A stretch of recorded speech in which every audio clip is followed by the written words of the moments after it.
Okay. So I want to, you know, disprove this myth that you hear online that men are in control of their emotions, right? That somehow women are not capable of being in control of their emotions, but somehow men are, right? Now, obviously women are emotional, okay?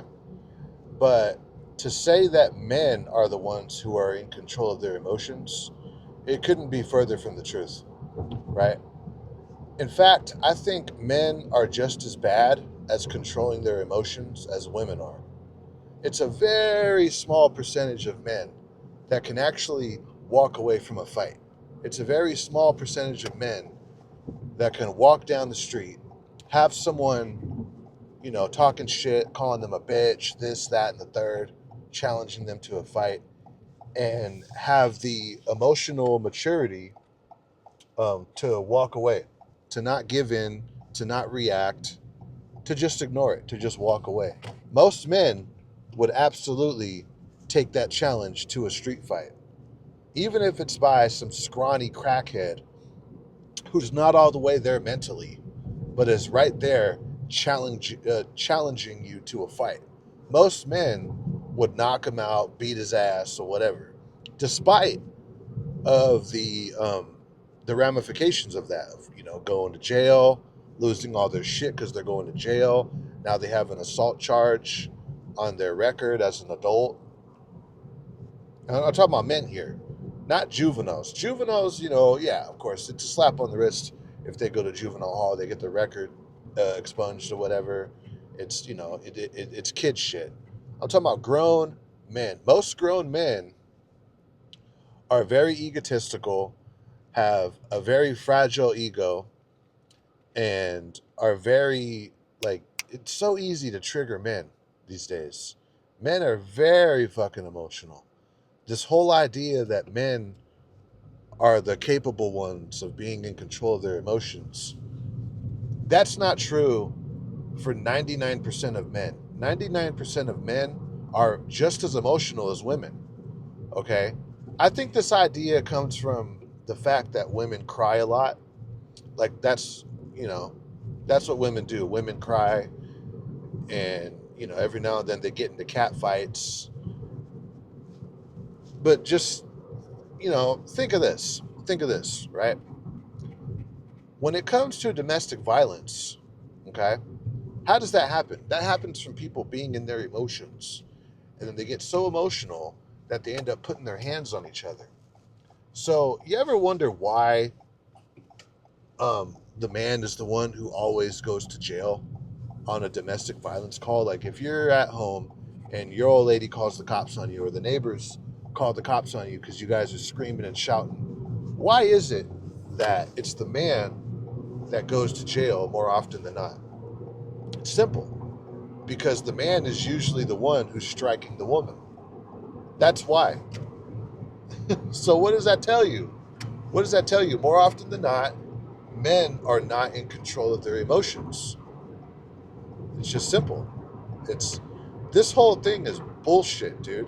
I can't tell you how many men out here, it doesn't matter if they're broke or if they got money, and they're just not in control of their emotions. Now, that's on the extreme end, but let's just take it from another angle too. Me, I don't know if I would get married. I mean, marriage these days, it seems like it's all about money, and it seems like it's just way too risky.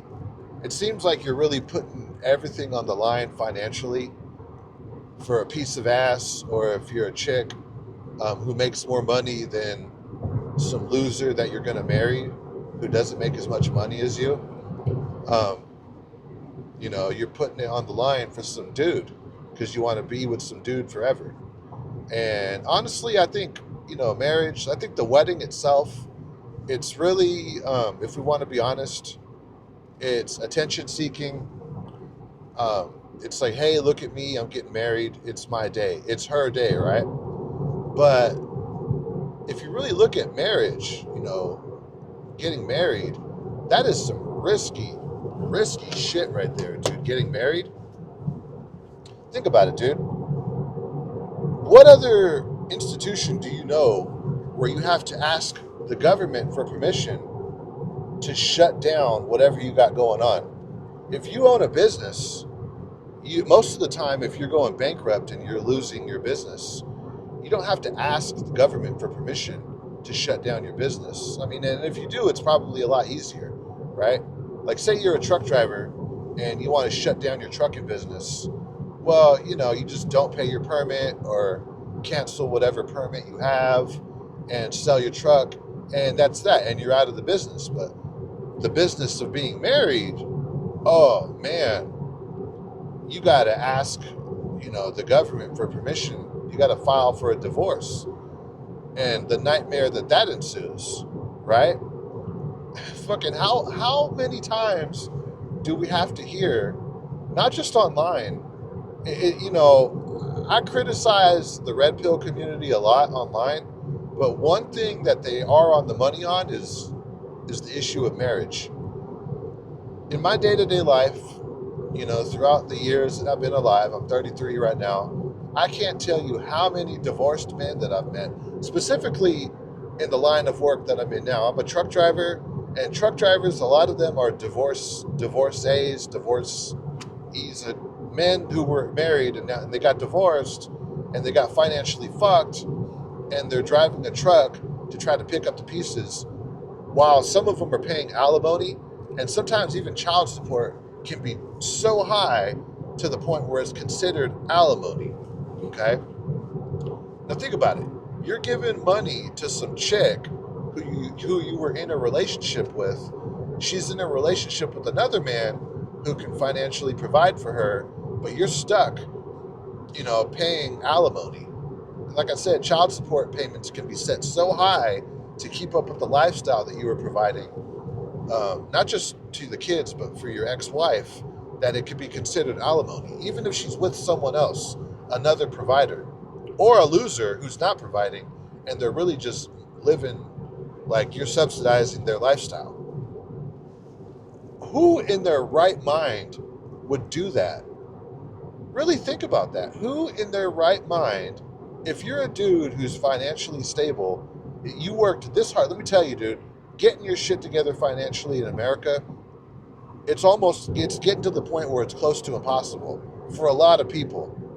It's so hard to become so successful financially to the point where you can consider yourself financially well off. That takes years to pay off all of your debt, to buy a house or two or three, rent them out to where that's subsidizing your income, and you have a good paying job. The issue of a career, of getting into a line of work and then getting a high paying job within that line of work, it's so hard. It's so fucking hard to get your shit together. And then you finally do get your shit together. You finally do get your shit together.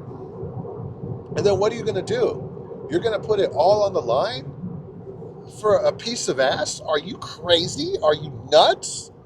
When you know what happens if you get divorced and you're saddled with the threat of divorce, if you fuck up, if you end the marriage, if anything happens, not even if you're cheating, right?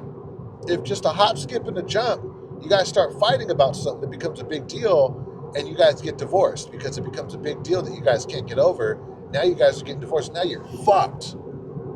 So what man who's financially well off, just a single dude, right? Say you're in your 20s or 30s or even in your 40s, you're single as fuck, you're financially well off. Who in their right mind would step into the arena of getting married? Now, if you knock a girl up and you have kids with her, I get it. Take care of your responsibilities. Take care of your kids. If you get hit with child support, hey, it's going to your kids. But who in their right mind would get with a chick without having kids with her and get married? That you got to be out of your fucking mind these days to get married, dude. I mean, let's say all the rules were there, right? Let's say it wasn't marriage, okay? Let's just say it wasn't marriage. Say there's a business out there that has an incentive that, in this business, every night you can get laid every night in this business. Say it's, a government subsidized hardware store, but there's some chick who comes from like the IRS dressed in a miniskirt, and every night you could go to bed with her. And that's the perk of this business, subsidized by the government. But if you want to get out of this business, you're going to have to pay a percentage of your income pretty much for the rest of your life to get out of this business. And you might have to cough up half of your assets to get out of this business. Who the fuck would sign up for that? That's pretty much what marriage is. It's a bad fucking deal. But you see guys who are financially well off who still go and get married. Why do they do that? I'm not talking about the guys who don't know about divorce. If you get married and you haven't really looked into it, I give you a pass. You're signing up for a bad deal. But if you don't know, you don't know. But if you're a dude who knows, and if you've been around long enough and you've met enough divorced men who tell you, like, yeah, what you don't see in a marriage is what happens behind closed doors that leads to a divorce. And then you hear about their stories, how they got financially fucked, how they're pretty much, broke because they're stuck paying this alimony. Guys like that who know better, why the fuck would you step into the issue of marriage? Why? Because you're going off of your emotions. You're operating off of your emotions instead of controlling your emotions and having this passing fancy feeling of you wanting to get married, being able to, you know what? Yeah, this chick's hot. I like sleeping with her. We get along, but I'm not getting married because, marriage, it's way too fucking risky, right? But you see these dudes getting married all the time. They're not in control of their emotions. They're not. And despite what you hear, I know they say there's a loneliness epidemic in males and females. People are single these days. People aren't getting married. People are still getting married a lot. It's still happening a lot. Okay. Now, the only time I'd say, the issue of marriage is really acceptable, to where I could, it actually works out and you should get married, is when you've been with your partner for like 10, 15, sometimes even 20 years, right? And that's not, not giving her what she wants. It's not the man being stingy. It's actually being smart. Some of the most beautiful weddings I've been to have been with family members that have been with their partner. Like what? My sister, she was with her dude since the 90s. And they barely got married like what? It was like 2 years ago or something. The wedding was beautiful, right?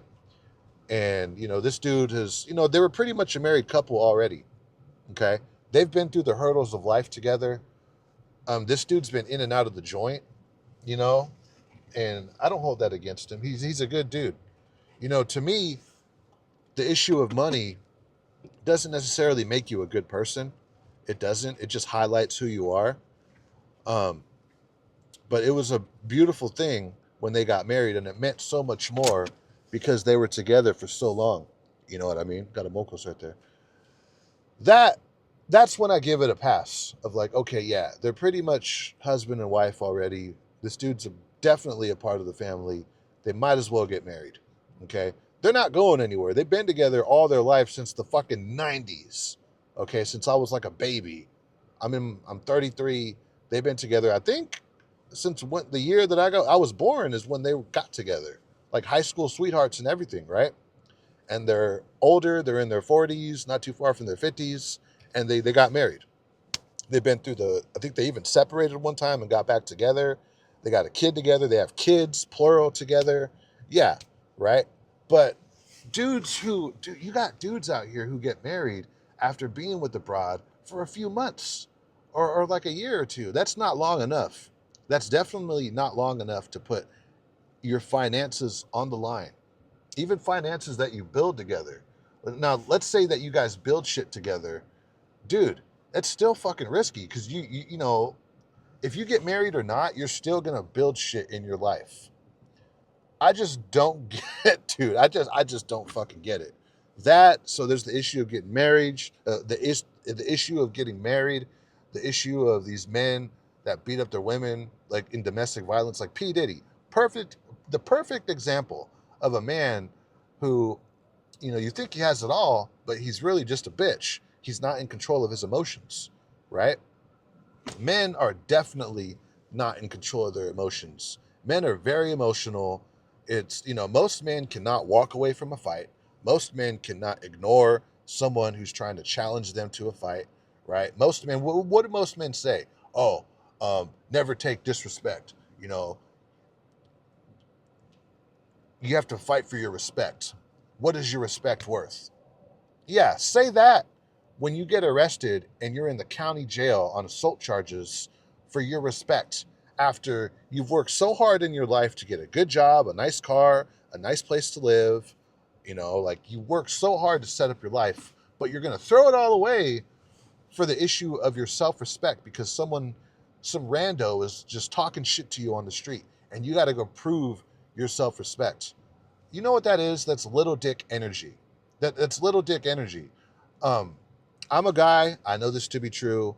The number one thing that guys are insecure of is the size of their dick. It's definitely the case. It's true as fuck.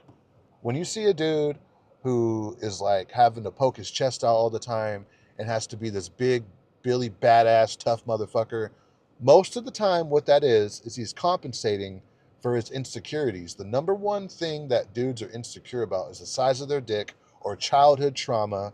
Maybe their dad, beat them. Maybe you know, they were abused as a child or whatever, and they're not over it, right?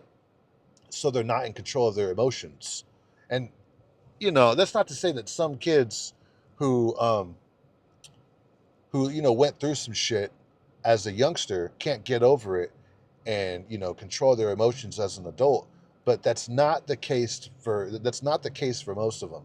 Most grown fucking men, even in their 40s, 50s, and 60s, dude, I'm talking about even elderly men, okay, who are like these old, bitter, grumpy, asshole fucking grandpas, dude. They're not in control of their emotions, dude. I'm telling you, man. I've been around broke motherfuckers who are not in control of their emotions. I've been around dudes who have money who are not in control of their emotions. I've been around elderly men who are not in control of their emotions. From the couch potato to the guy who makes six figures to the elderly, old, pissed off grandpa, most men, 99% of men are not in control of their emotions. It's not true. And I've even seen in some cases where the husband is really emotional and the wife is the one who is in control of her emotions. I've seen that more than fucking once. So if you really want to get down to the brass tacks, it's probably the other way around. Women, although they are emotional compared to men, they probably have a better grasp on their emotions compared to men. To most men, women are probably the ones who are in control of their emotions. Most dude are emotional fucking just dudes, bro. They're fucking emotional, right? Let me know what you think about this in the comment section. Did I really hit this nail on the coffin? This whole thing, like you hear it a lot in the red pill community. Women are not capable of being in control of their emotions. Women are the emotional sex. That's bullshit. That's bullshit. Men are the emotional sex. Men, dude, look at our prison system. Look at our prison system. That tells you right there. The prison system is comprised of men, not women. There's women in the prison system, but there's way less women in the prison system compared to men. The prison system wouldn't exist without men. It wouldn't be what it is to where we have all these prisons being built and we have prisons all over the country and it's a big industry to the point where people invest in it. There's stocks in prison. Who is in prison for crazy shit? For murder, for being a chomo, for domestic violence, for driving drunk and killing people. Men. These are men committing these offenses, not women. Not women. These are men who are 9 times out of 10 the violent offender because they're operating off of their emotions. Men are the emotional sex. It's not women. Peace out.